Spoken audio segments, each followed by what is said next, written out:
Welcome to the N1 Fitness Podcast. I'm your host, Marcus Sadu, and today we've got Aggie Kowalski on the show. Aggie is a wealth therapist, and I heard her on another podcast. I loved what she had to say. I think that the topic of money and finances and all that sort of stuff is a bit of a taboo topic, but so important.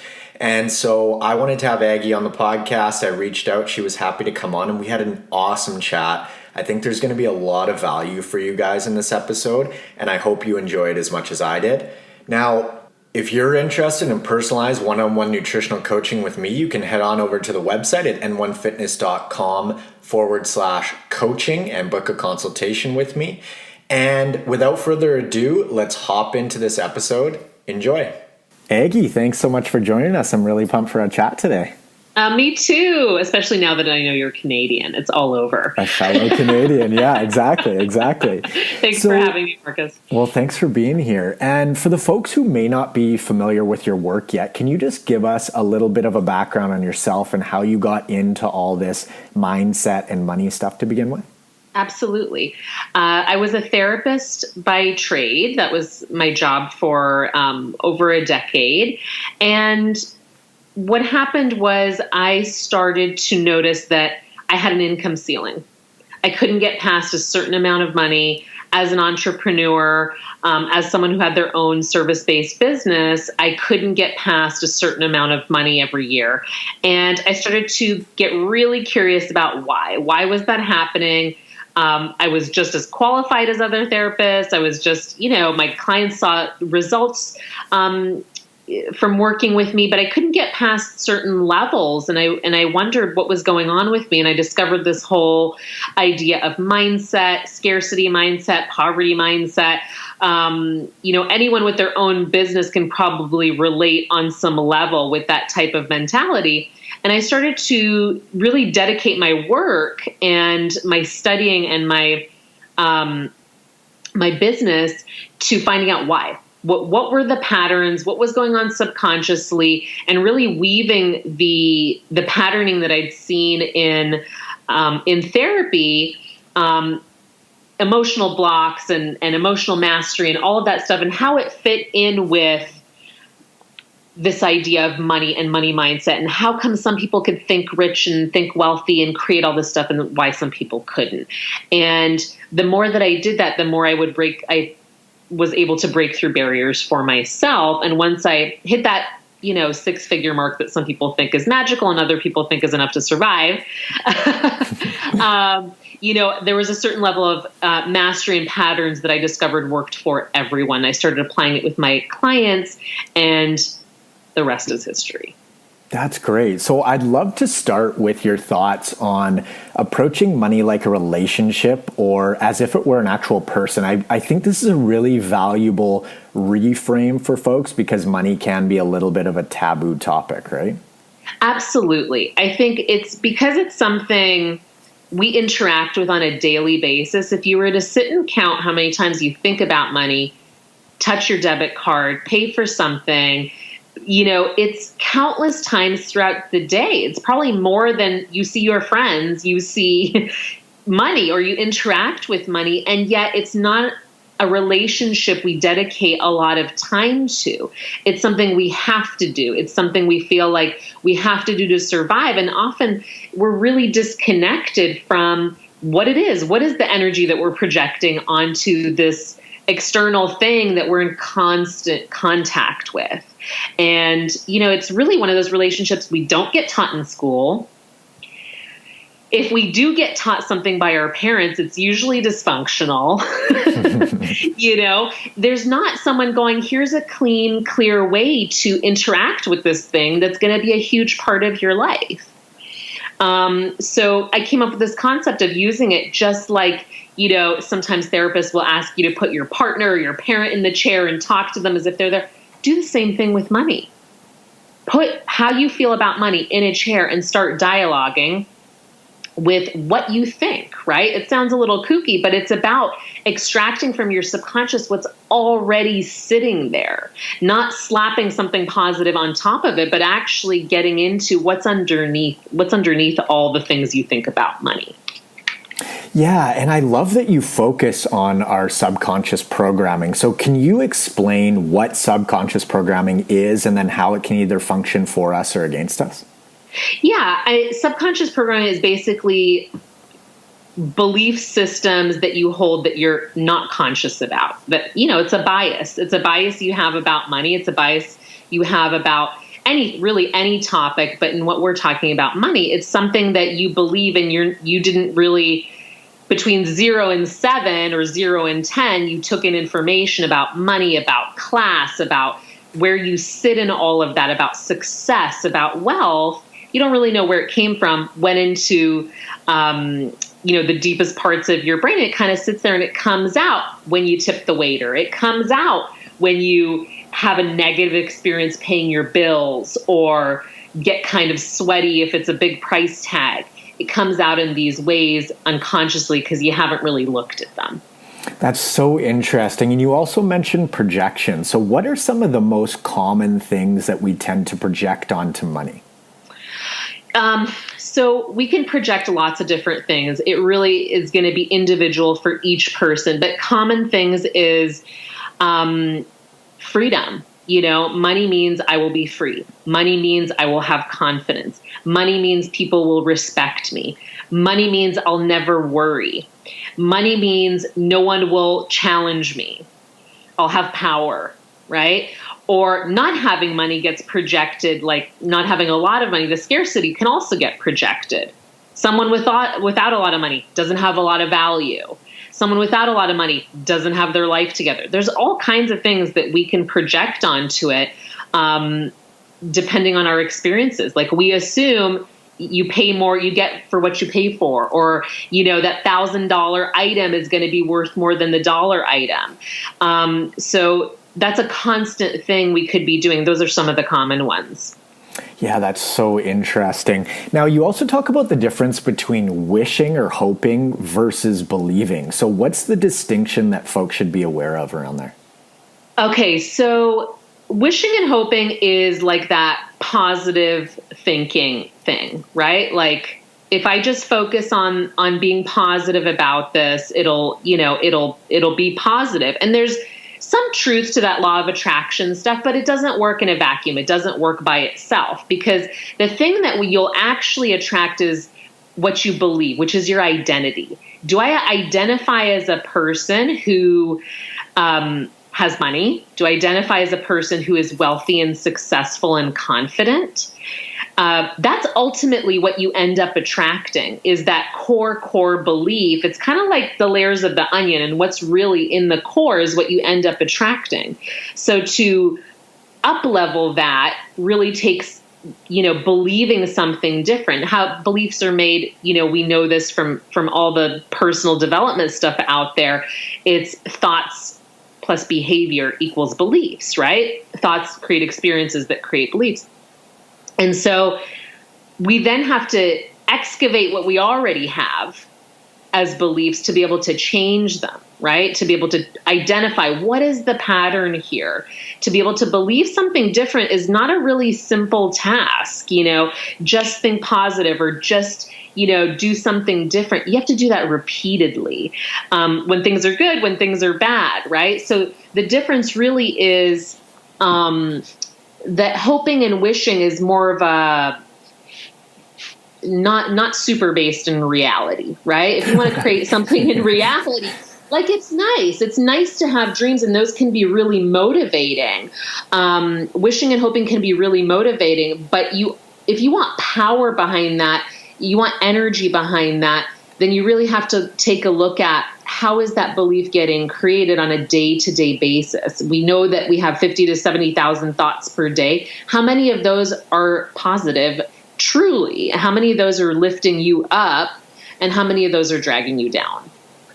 Yeah, and you sort of alluded to this. I think that everyone and their mom has heard of the movie The Secret and, the law of attraction and stuff like that. How do affirmations potentially, if at all, fit into this money puzzle?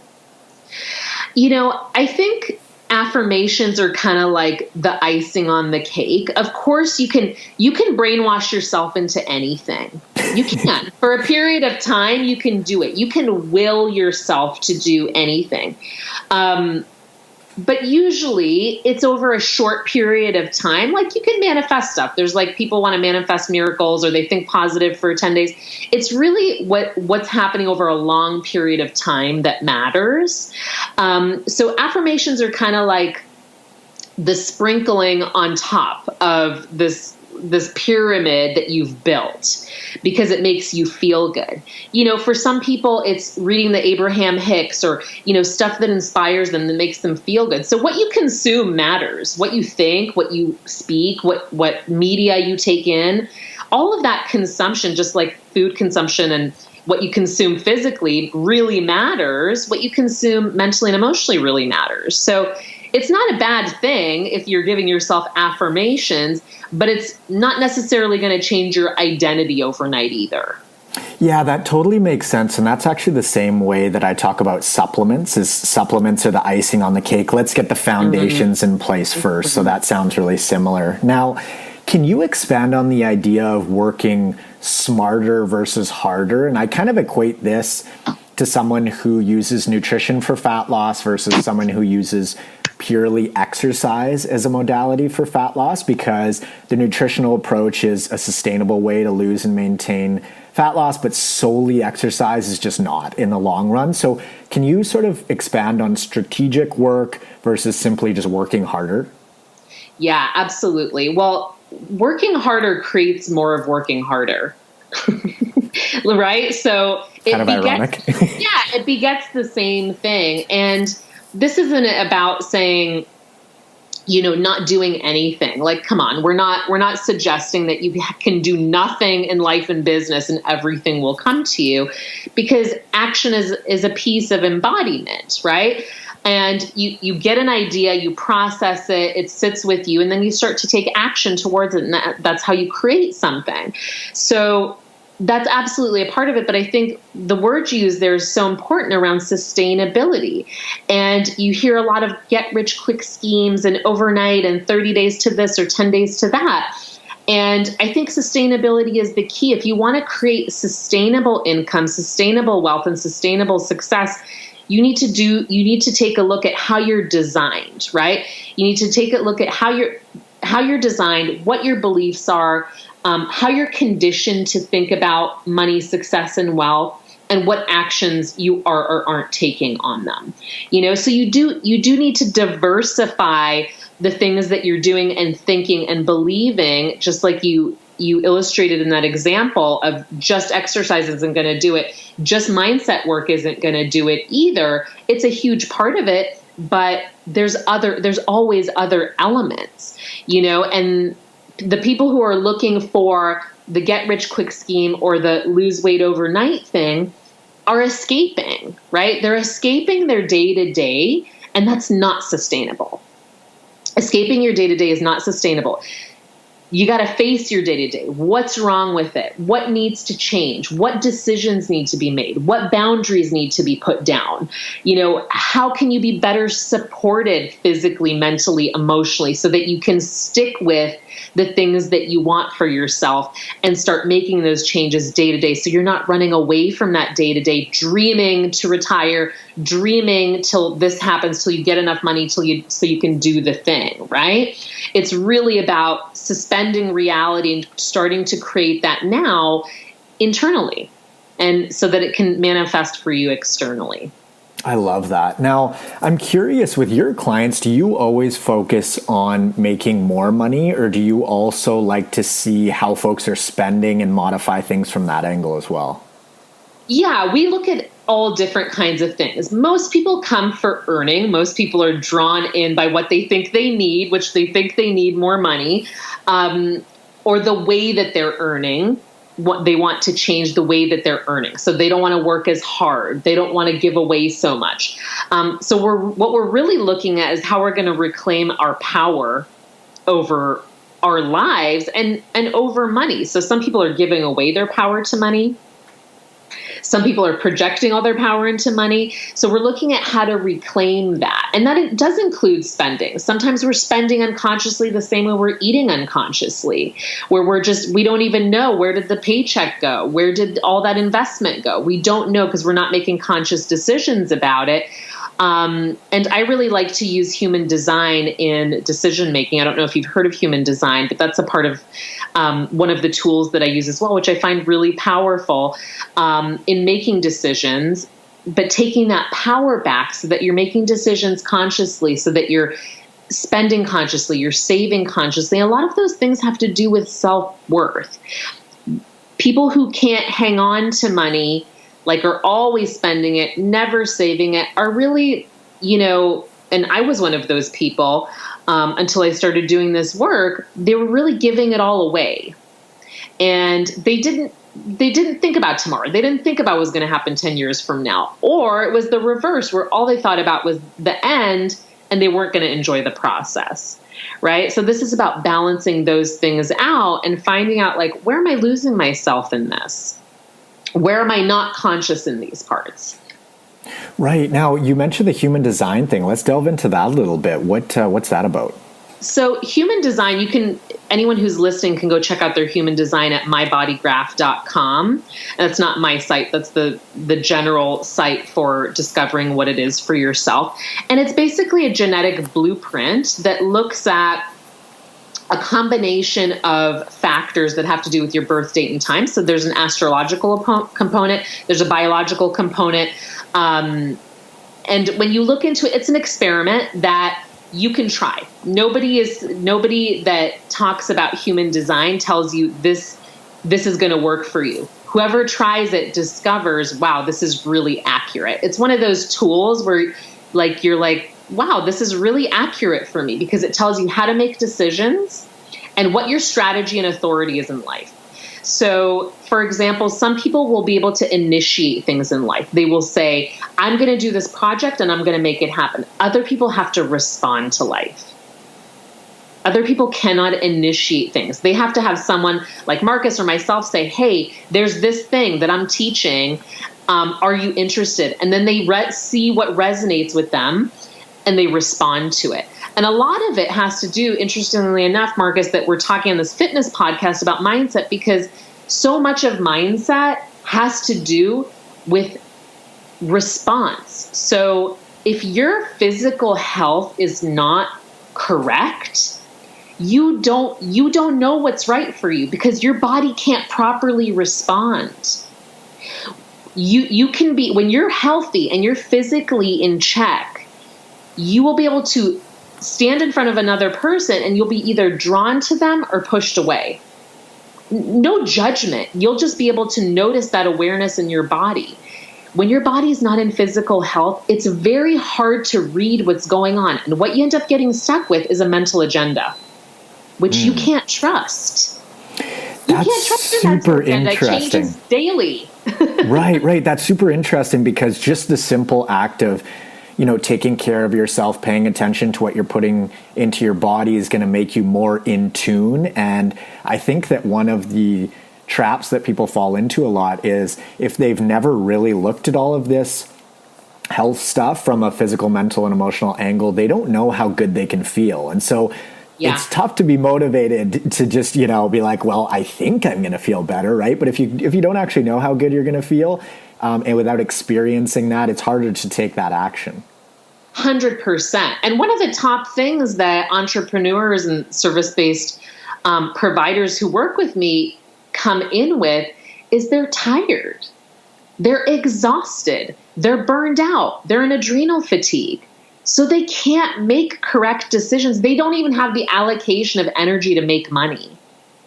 You have to have energy to make money. 7-figure earners, anyone that I've worked with, there's a reason they're in, some kind of decent health. It might not be optimal, but they're doing things to be correct in their bodies, because you can't possibly make money if you don't have the energy for it.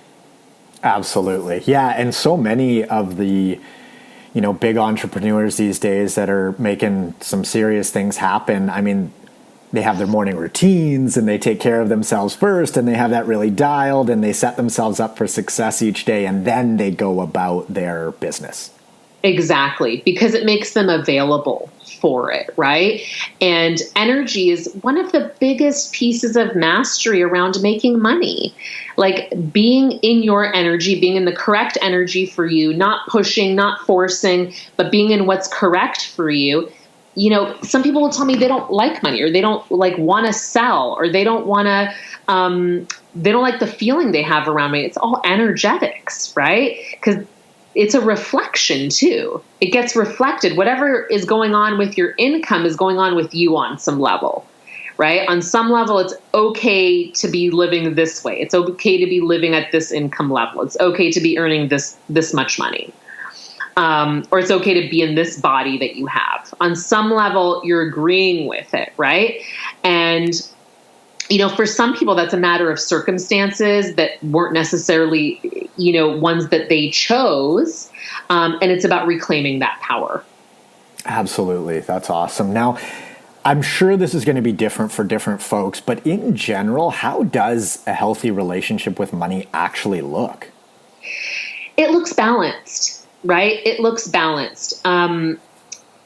There's a healthy relationship with money looks like it's not going to make or break you.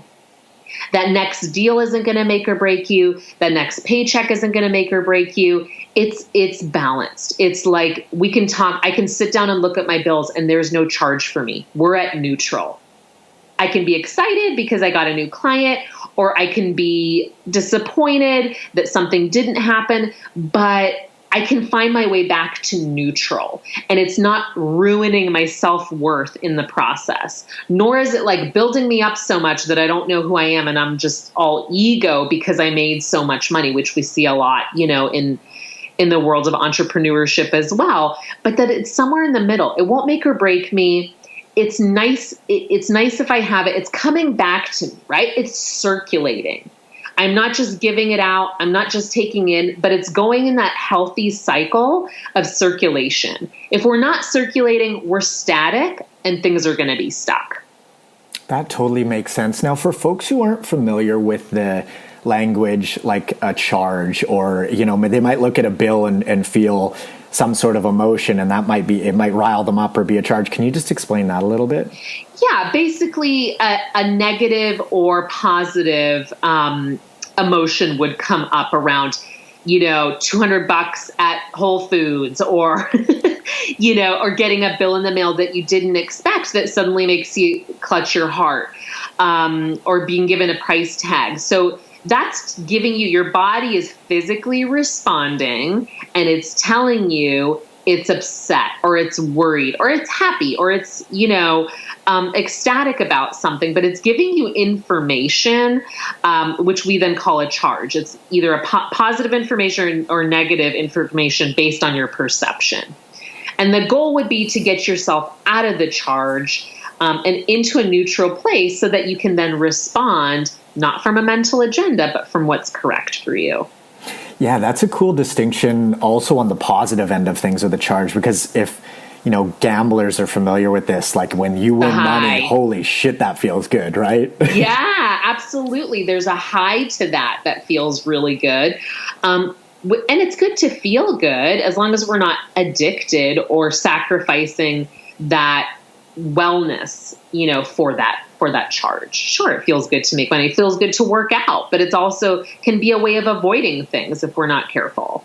Absolutely. Now, I think it'll be helpful for folks to get insight on what does money mean to you personally, and how has your relationship with it evolved over time?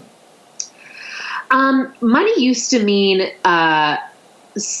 self-worth on a really deep level. Like those people are better. Those people have it together. Those people are, they're more established. You know, they come from, I always had this deep envy around people who came from money, like how lucky they were and how unlucky I was as an immigrant to not come into that and have to struggle. And, you know, my parents escaped communism and came to Canada. And there was a whole story around that and what that meant for me, and that money was always going to be a struggle for people like us, and that you had to hold on to it and you had to save it.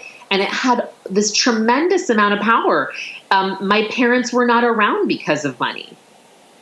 They were not around as much as I would have liked them to be because they were earning money. So I actually had a really negative relationship. Like, I was angry at money for taking my parents away, for having to sacrifice so much, for us to have what we had. So not only was I angry at it, I also felt guilty enjoying it. I felt guilty that they had to work so hard so that I could enjoy things. It didn't feel good to me. And it's probably an experience a lot of immigrants can relate to, or people who just grew up in scarcity can relate to, and that pattern gets sort of passed on, the pattern of working really hard and then not really being able to enjoy it. So that was originally, what I came in with. And I've done a lot of work to really turn that around. So for me, now I do have that healthy relationship with money because it comes in freely. It goes out freely. There's not a lot of charge. And it's not perfect. I don't think anybody's relationship to money is perfect because it fluctuates, right?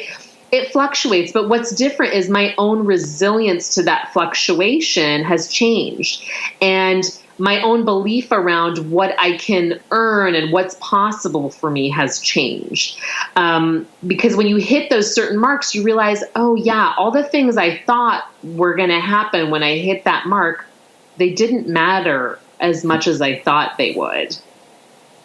So now it's kind of like off the pedestal. I always tell people, take money off the pedestal. It's not as big a deal as you're making it out to be.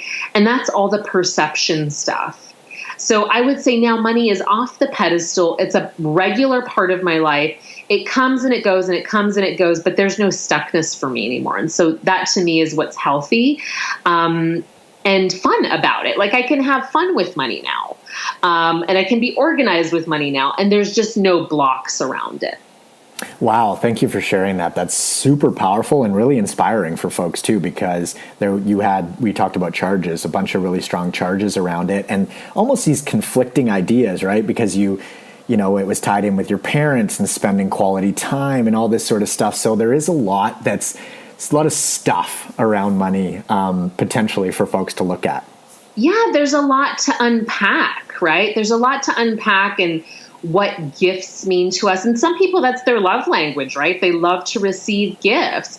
And some people, it's like you can't buy, certain things with money, and people are trying to buy you off, or that doesn't impress them, or they have a really negative charge around people who do have money. A great exercise is go hang out places where people are spending lots of money, and go notice what you feel. Notice how you feel about it, and just jot it down. Like, I notice I'm really uncomfortable in my body, or I can't believe they just paid, $1,000 for that suit.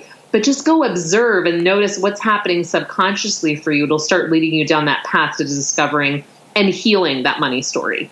That's really cool. Now, when folks are thinking and planning around what they truly want when it comes to their finances, how specific and detailed do you recommend folks get as far as amounts and timelines and all that good stuff? It depends how it works for you. And this comes a little bit back to human design, because people will be motivated differently. It works really well for some people to have a goal. And for other people, it really drags their self-worth. Because if they don't hit those marks and they don't hit those goals, they feel disappointed, and it puts them on this negative spiral. So for me, it's really about checking your values around money. Because for some people, it's going to be about having a certain amount in the bank. For other people, it's going to be that they get to wake up every day and feel really good about what they're doing. And that's the most important thing, that the way that they're spending their energy is really correct for them. So get really clear on what your values are around money. Any of the personal development gurus will talk about this value stuff, about what do you really value in life? What makes a good life for you? And I would say, do the same thing around money. Like what feels really correct, not what your mental agenda says. And that's a really tricky thing too, because your mind will be like, oh, I want to make, $100,000 a month. And that'll be enough, and that might not be true for you in actual alignment. Like your physical body might not be able to take that in. I see this happen all the time where people have a huge month and then they don't make money for 6 months, because it's kind of like the Britney Spears effect. It's, that hitting things too fast and going back to that sustainability idea, they didn't have the foundation and they kind of crash. Right. So, I'm sorry, I forget what your original question No, was. actually, I went off track. Let's dovetail off of that, because I think that people see this with businesses all the time. Businesses explode overnight. They don't have the systems in place to handle the volume, and they essentially go out of business, but it's not from an angle of, not having a quality product. It's like they just weren't ready for the big boom. Exactly.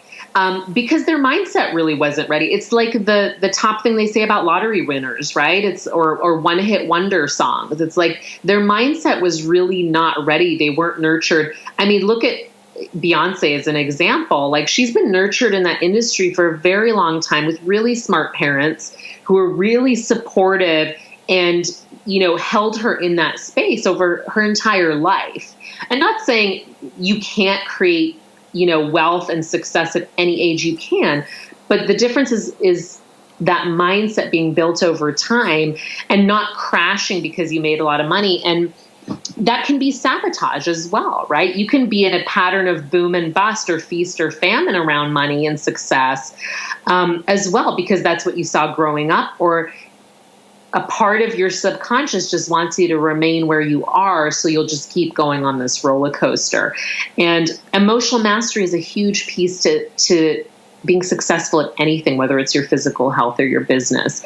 And so I would say that emotional mastery is really one of the foundations to having a strong mindset, is that, you're going to come out of it and you're going to be okay, and you're going to survive no matter what happens. And you're going to be able to ride that wave regardless of what you're faced with, that you're not going to, take it out on yourself, essentially. Right. That makes a ton of sense. Now, one really common mistake I see around fat loss with folks is concentrating too much on the day-to-day fluctuations with the scale, for example, as opposed to the process or the actions necessary to achieve that greater goal that they have. And when we focus on the process, it's basically only a matter of time until that desired result is achieved.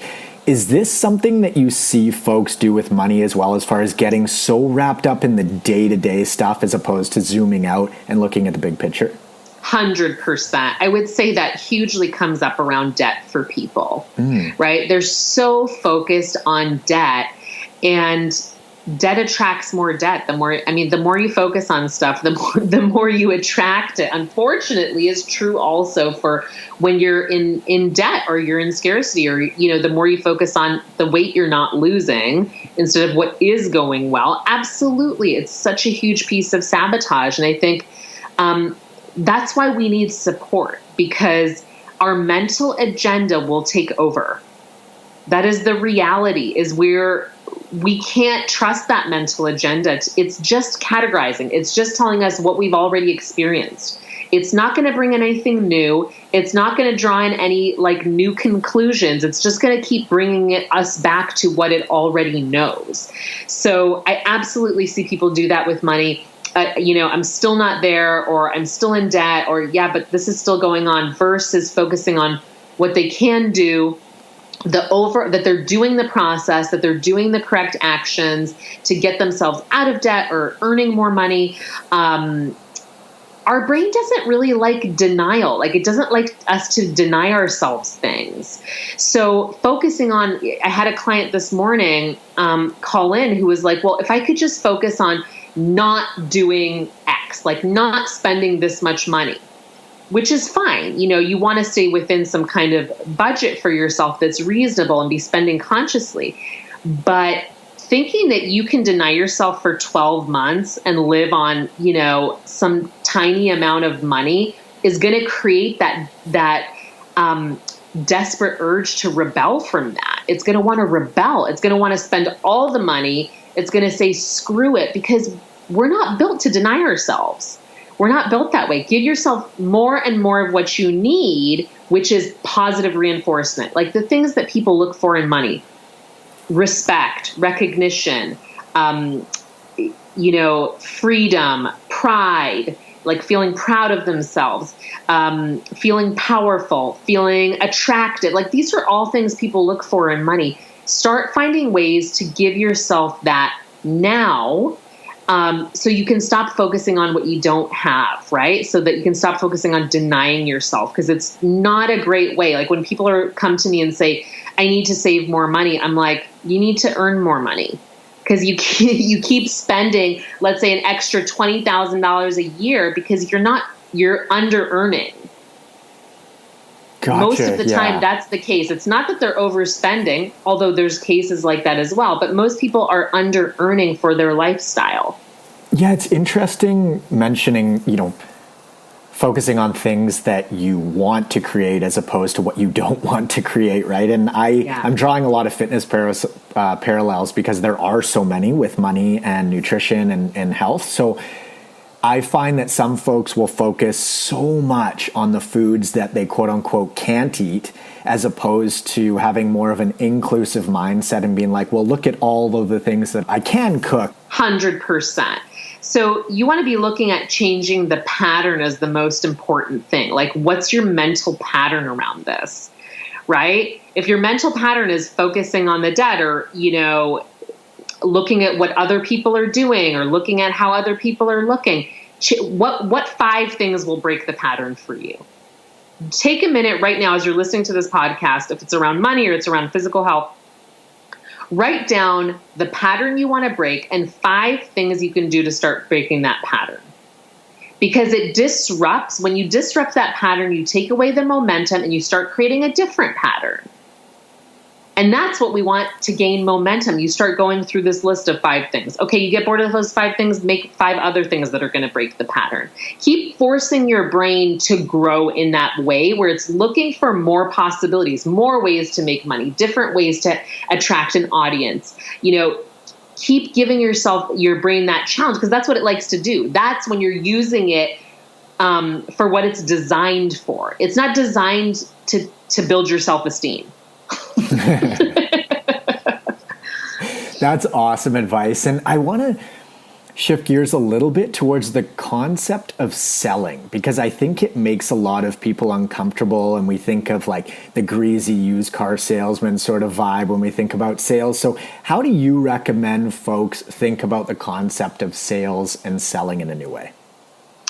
Well, first we're going to excavate all the old stuff, right? All that means, because people have a lot of weirdness. They don't mind being sold to most of the time. Some people really don't like it, but most of the time they have like a negative experience about having made bad purchases. That's a big thing for people, making unconscious purchases, being, swindled into something. And, think about great salesmen. Think about when you really enjoyed an experience of being sold to. Because the way that I look at selling has to do with human design is that people have already made the decision, right? They come to me not because they're trying to figure out what the decision is. They've already made it. They want to feel better about it, and they either want to close it or they want to move forward. But remember this, if you're a trainer, if you're in fitness or any kind of service-based business, people have already made the decision usually. It's already either a yes or no. It's almost an instant thing for 70% of the population can say yes or no on the spot. So most of the time they've already said yes. Sit in that idea. Sit in the idea that 70% of the population have already said yes to me. It's a matter of me receiving it. So the question really isn't about selling. It's about receiving.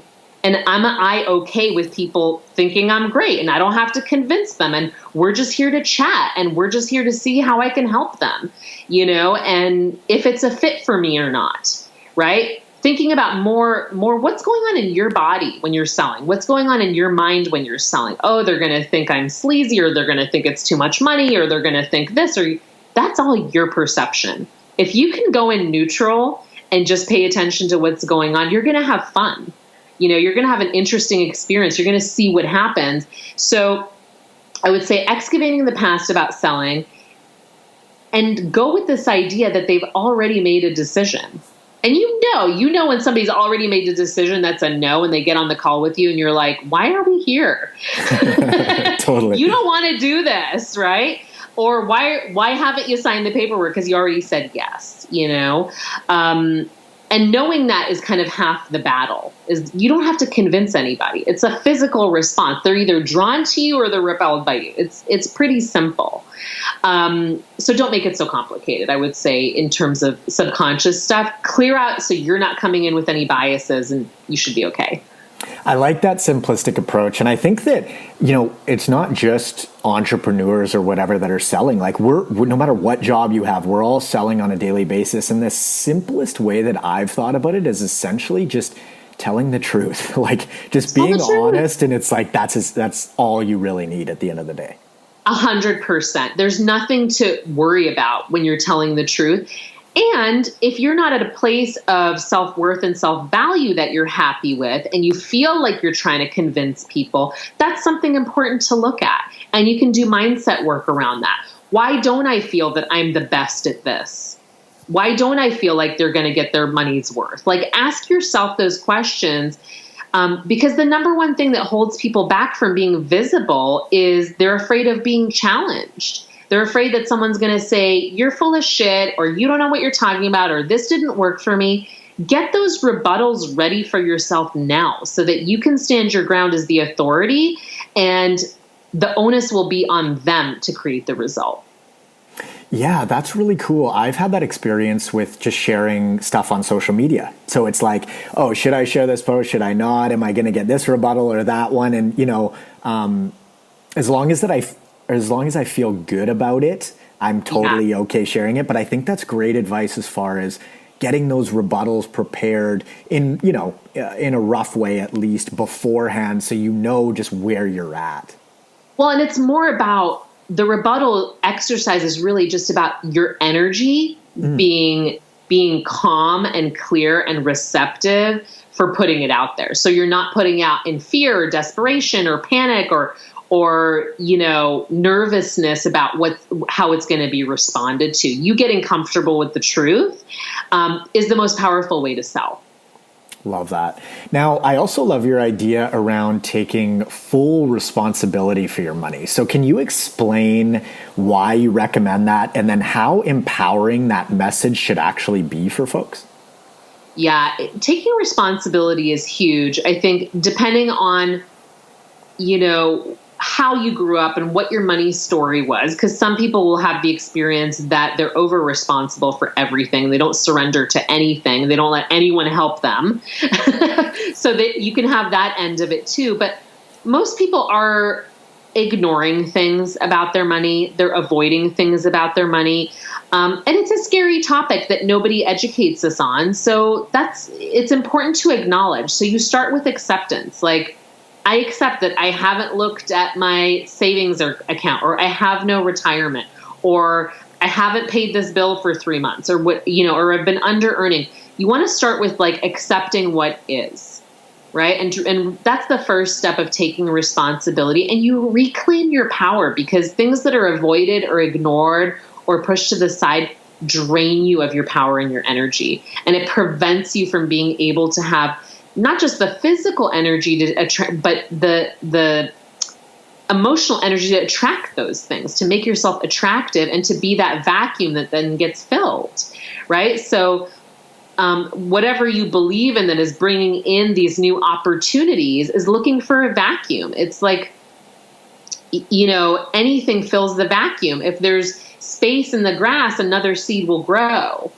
And it's the same for us. If we're taking care of things, there's more room for things to grow. But if we're not, it's kind of like you're building that castle made of sand, and it's very hard to attract more and more. Yeah, and I think that builds off of what you said about sort of clearing the way first, getting all of your stories, beliefs, and stuff established so you can build a solid foundation and move on from there. That's really cool. Yeah, 100%. That's definitely the starting place. And not everyone wants to do that work, but it's in the long run, you stay away from the Britney Spears effect if you do it that way. Wow, amazing stuff. Before we get to where folks can find you, Aggie, is there anything that we didn't get to today or something that you'd like to leave the listeners with? I think we got to a lot, actually. I think it was quite a juicy convo and left you guys with a lot of information and a lot of exercises to just try. And the number one thing is, changing I don't believe that changing your mindset is about changing who you are. It's about becoming more of who you are, beyond the negativity, beyond the debt or the under-earning. There's more of you to be had. And that's really what this mindset work is about. It's not about becoming somebody different or somebody perfect or somebody that you think is the person that gets to be wealthy. It's about finding your version that's based on your values and then being able to attract that. Oh, totally agree. Now, where can folks find out more about you, your amazing work, your social handles, and all that good stuff? So basically AgnesKowalski.com and Agnes Kowalski on Facebook and IG. I'll link to all that stuff in the show notes, and thank you so much for taking the time. I really appreciate it. Thank you so much for having me, Marcus. I hope you guys enjoyed that interview with Aggie. There were so many awesome takeaways from that episode. I think that you guys can put into action some really useful tools that you can implement right away. So I'd highly suggest that you do that. Again, like I mentioned at the outset of the show, if you're interested in personalized one-on-one nutritional coaching with me, you can head on over to the website at n1fitness.com/coaching. And I will catch you guys on the next episode. See ya.